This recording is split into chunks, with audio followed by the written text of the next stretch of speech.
Good morning, sir. Good morning, classmates.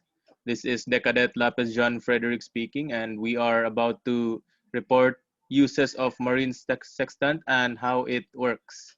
So this is group 4 from MTEC FS 1500 to 1630.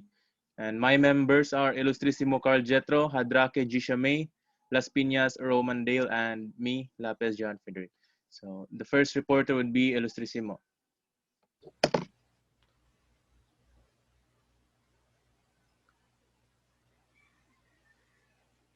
So, what is sextant? So, the sextant is an instrument used to measure angles, mainly used at sea. The tool is so named because its arc is 1/6 of a circle, or equivalent to 60 degrees. It adheres to the principle of double reflection, hence it can measure angles up to 120 degrees.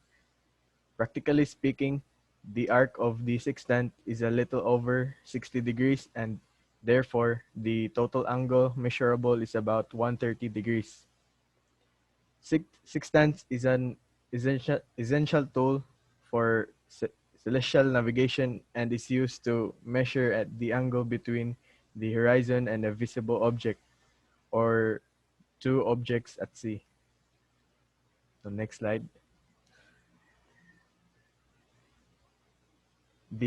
There are three uses of sextant. So the first use of the sextant is the vertical sextant angle, or the VSA. The top of some objects such as lighthouse, tower, etc., and the waterline or the horizon. When the sextant is held vertically, this is called vertical sextant angle, or the VSA. Next is the horizontal sextant angle, HSA. An angle can be measured between two objects ashore, the position of which is known by plotting the intersection of two lines forming the horizontal sextant angles between the two objects. A circular position line can be drawn. The third one is the altitudes. So altitude or height is a distance measurement, usually in the vertical or up direction, between a reference datum and a point or object. The exact definition and reference datum varies according to the context. Making this measurement is known as sighting the object, shooting the object, or taking a sight. Next slide.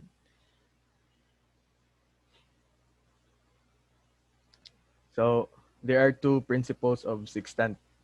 First principle is when a ray of light is reflected by a plane mirror, the angle of the incident ray is equal to the angle of reflected ray when the incident ray, reflected ray, and the normal lie on the same plane. Second is when a ray of light suffers two successive reflections in the same plane by two planes mirrors. The angle between the incident ray and the reflected ray is twice the angle between the mirrors. So the next slide is the different parts of a sextant. So a sextant is shaped in the form of sector, or 60 degrees, or 1/6 of a circle. It is the reason the navigational instrument is called a sextant. Latin word for 1/6 is sextans. The sector shape part is called the frame. Next is a, a horizontal mirror is attached to the frame along with the index mirror, shade glasses or sunshades, telescope, graduated scale, and a micrometer drum gauge. So this is the this is a picture of a sextant and the labeled parts of a sextant.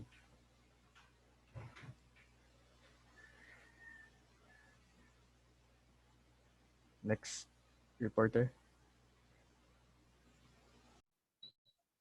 So, good morning, everyone. I am Deck Cadet JADRAQUE and I'm going to report about how does marine sextant work. So, first of all, despite all the global positioning satellites, gyro compasses, and radio communications, it is at the end of the day an instrument that does not require any electricity or power of any sort to make it work. So, when all else fails, a sextant can still work. So next is there's one other instrument you need when using a sextant, and that's a clock that keeps Greenwich Mean Time to a very high accuracy. So actually, if you knew when your local midday was and knew what midday Greenwich Mean Time is, you can tell how far away from the Greenwich meridian you are. So next is you will need also celestial tables and a good understanding of how to use the tables or do the calculations from principles. So next slide.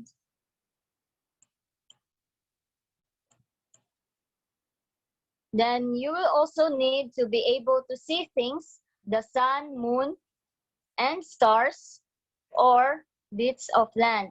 Note, not that you will need to see them all at the same time, but just one would be helpful.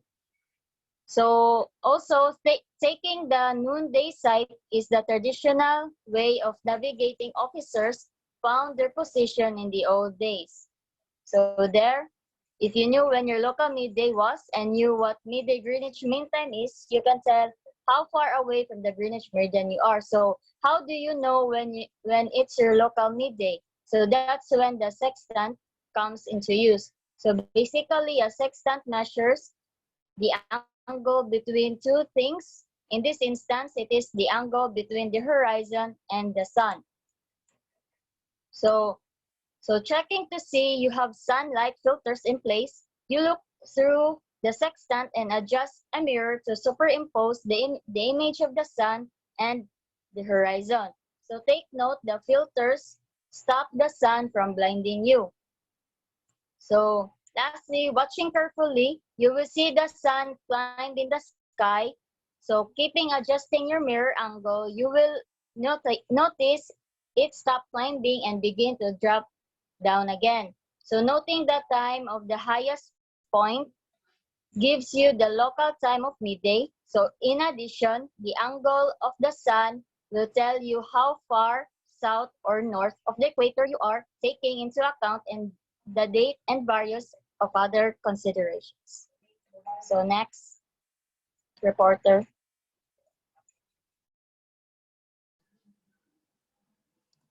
Hello everyone, I am Decadet Lapez John Frederic.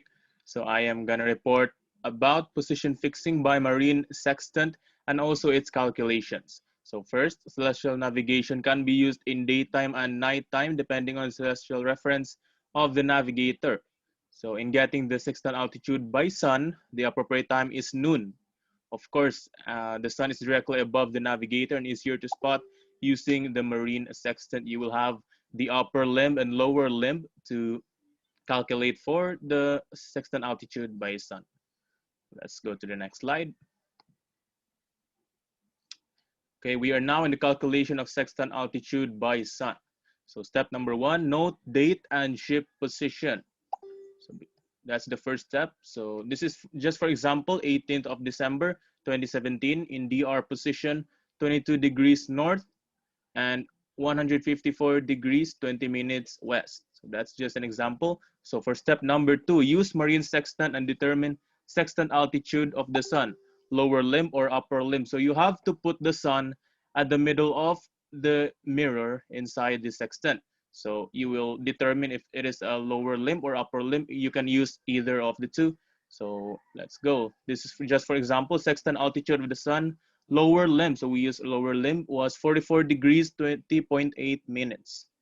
So step number three, find sextant index error. So this is, for example, the sextant index error is 0.4 minutes off the arc. So when can we say that is it off or on the arc? you will notice this index error. You can spot it by looking at the sextant. So you will know the marker at the bottom of the sextant. You will notice it is on or off. Then if it is the error is on, you need to subtract the error to the value. Then if it is off, you have to add the value. So next, step number 4, determine height of eye for dip correction. So the height of eye is 15.3 meters. This is just for example. So the height of the bridge, that is where you will sight the sun. So it is 15.3 meters. This is just an example. So next is, this is now the final example. So 18th of December 2017, in DR position 22 degrees north, 154 degrees 20 minutes west, the sextant altitude of the sun's lower limb on the meridian was 44 degrees 20.8 minutes. Index error is 0.4 minutes of the arc. Height of eye is 15.3 meters. Let us now calculate for the true altitude by sun. So the first step is, now we put the value of sextant altitude that we have observed. It is 44 degrees 20.8 minutes from the given. So next, index error is off, 0.4 minutes. So we have to add to the value of the observed sextant altitude. There we go, 44 degrees 21.2 minutes is now the observed altitude. So let's get dip. So find dip of the observed altitude. So what is needed of the dip? It is the height of eye correction. So let's go. There we go. There is a boxed red marker. So that is the dip area. Height of eye correction is needed in finding the dip correction. So where is the height of eye? 15.3 meters. Let's find it. So it's there in the continuation table. 15.1 between 15.5. So 15.3 is between those two values. So we should be able to get negative 6.9. There we go. Let's put it in the calculation. Negative 6.9 minutes. So the apparent altitude is now 44 degrees, 14.3 minutes. Let's go check our main correction for lower limb. Let's go back to our nautical almanac. So there we go, the sun. So our date is December, and it is between October to March. So we choose this one, the left side. So let's find our apparent altitude of 44 degrees, 14.3 minutes. There we have it in our continuation table. We have 43 degrees, 56 minutes, and 47 degrees, 7 minutes. So our 44 degrees, 14.3 minutes of apparent altitude is in between of those two values. So we got positive 15.3 correction. Well, let's go back to our calculation. We have our main correction. Let's put it there. Positive 15.3 minutes. So let's find our final true altitude. We have 44 degrees, 29.6 minutes south. So that's it for our true altitude. So we'll give you another calculation, example number 2. So I'm LASPIñas. So today I will give you example number 2, the calculation of sextant altitude by sun. In 18 January 2003, in DR position north 20 degrees 30 minutes and west 140 degree and 30 minutes. The sextant altitude of the sun, LLO, the meridian was 42 degree 10 minutes, index error 0.5 minutes of the arc height of eye 10 meters. So the sextant altitude is 42 degree and 10 minutes. So the index error of is 0.5 index error. So we need to add 42 degree 10 minutes plus index error. So that we get observed altitude is 42 degree and 50 minutes. So next slide please. So find the depth of the observed altitude height of the eye 10 meters. So the 10 meters height of the 10 meters is 10 meters. So we need to find 10 meters, so between the 9.9 to 10.3, so we get a negative 5.6. So observed altitude minus depth, so we get 42 degree 9.4 minutes. So it's like this. So how to get the the apparent altitude? So between the, please ibalik sa lapis sa pan. So how to get the main correction? So we need to find the main correction to the table. Next slide.